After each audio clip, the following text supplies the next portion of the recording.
जय श्री कृष्ण। मधुर अमृतवाणी में आपका स्वागत है। श्री विष्णु और श्री कृष्ण की कृपा आप सभी पर बनी रहे। आपने चैनल को सब्सक्राइब नहीं किया हो तो चैनल को सब्सक्राइब कर दीजिए। इस भागदौड़ भरी जिंदगी में किसी के पास इतना समय नहीं है कि वो ठीक से पूरे विधि विधान से पूजा पाठ कर सके।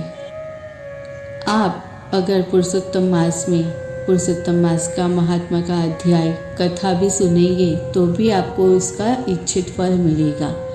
तो कथा अध्याय ध्यान से सुने और अपने स्नेहीजनों को भी यह वीडियो शेयर करें। 14वें दिन में 14वां अध्याय के पाठ का आज श्रवण करेंगे।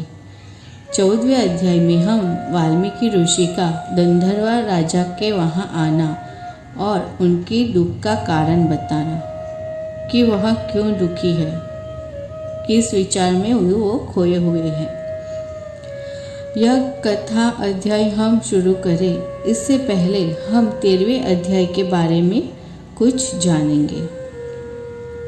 गंधर्व राजा को एक दिन विचार आया कि यह सब वैभव उसको कैसे मिला।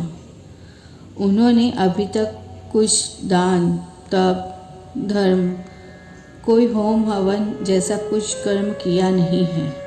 मुझे सब यह क्यों मिला, यह वो सोचते हैं। एक दिन राजा शिकार पे जाते हैं तो वहाँ एक तोता उसके पास आके बोलता है कि पृथ्वी तल में उपजा हुआ जिसकी बराबरी नहीं कर सकी, ऐसा सुख को देखकर तुम तुम्हारा विचार करते नहीं हो, वह कैसे पार पावेंगे। राजा यह सुनकर मन में सोचने लगा कि जो तोता बोला उसका मतलब क्या है। क्या प्रभु मेरे पास आके कुछ बोल गए।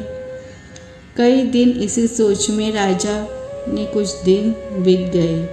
आगे क्या हुआ वो आप मुझसे जाने। सूत जी कहने लगे, राजा गंधर्वानी कुछ दिन चिंता में बिताए। इतने में एक दिन वाल्मीकि ऋषि उनके वहाँ आए। ऋषि को देखकर गंधर्वा उनके सामने गया और योग्य आदर सत्कार किया। फिर उत्तम आसन पर बिठा के उनके पाँव को अपनी गोद में लेकर बैठा। फिर तोते के बोले हुए शब्द को स्मरण करते हुए बोला, आपके दर्शन से मेरा जन्मारा सफल हुआ है, मैं महान भाग्यशाली बन गया हूँ। ऐसे बोलते हुए वह शांत हो गया। तब वाल्मीकि ने कहा, राजन आप किसी मन दुख में पड़े हो, यह मुझे बताइए। तब राजा ने कहा, महात्मा एक दिन शिकार करने के लिए मैं वन में गया था। वहाँ एक तोते ने मुझे कहा, पृथ्वी तल में उपजे हुए जिसकी बराबरी नहीं, कैसे सुख को देखकर तुम तुम्हारा ख्याल करते नहीं तो पार पाएगा। यह शब्द का अर्थ मुझे समझ में नहीं आया, उसका अर्थ क्या होता है आप मुझे बताएं। फिर आज मुझे सब सुख मिला है वो किस पुण्य की वजह से मिला है वो भी मुझे कहें। राजा के वचन को सुनकर वाल्मीकि समाधि लगाई। फिर समाधि उतार कर कहने लगे, हे राजन तुम तुम्हारा पूर्व जन्म को सुनो। पूर्व जन्म में दरिद्र देश में ताम्रवर्ण नदी के तट पर रहने वाला धर्मिष्ठ और संतोषी सुदेव नामक तुम ब्राह्मण थे। गौतमी की पुत्री गौतमी तुम्हारी पत्नी थी। वह जैसे पार्वती भगवान शंकर की सेवा करती थी वैसे ही तुम्हारी सेवा करती थी।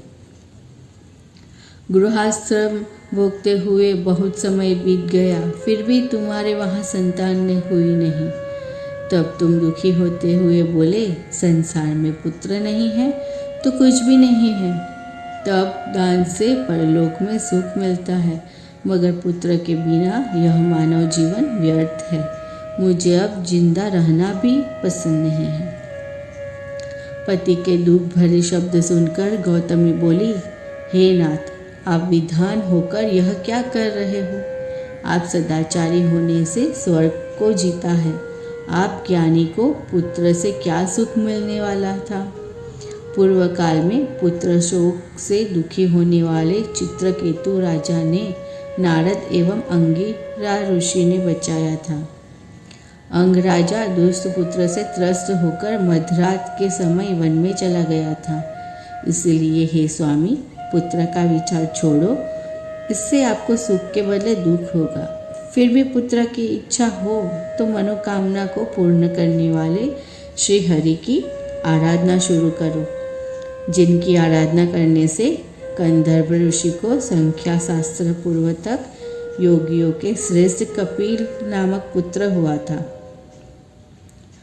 पत्नी के वचन को सुनकर सुदेव ने तप करने का निश्चय किया और पत्नी के साथ ताम्रवनी नदी के तट पर आकर तप करने लगा। वह 5-5 दिन तक केवल सूखे हुए पान खाता एवं पानी पीकर रहता था। इस तरह उसने 4000 वर्ष तक तप किया। उसके तप से त्रिलोक कांप उठा और भगवान विष्णु गरुड़ पर चढ़कर वहां आए। भगवान को देखकर सुखदेव ने दंडवत प्रणाम किया। इति श्री भगवान दर्शन नामक 14वां अध्याय संपूर्ण। पुरुषोत्तम मास की कथा जारी रहेगी। मधुर अमृतवाणी के साथ बने रहिए। जय श्री कृष्ण।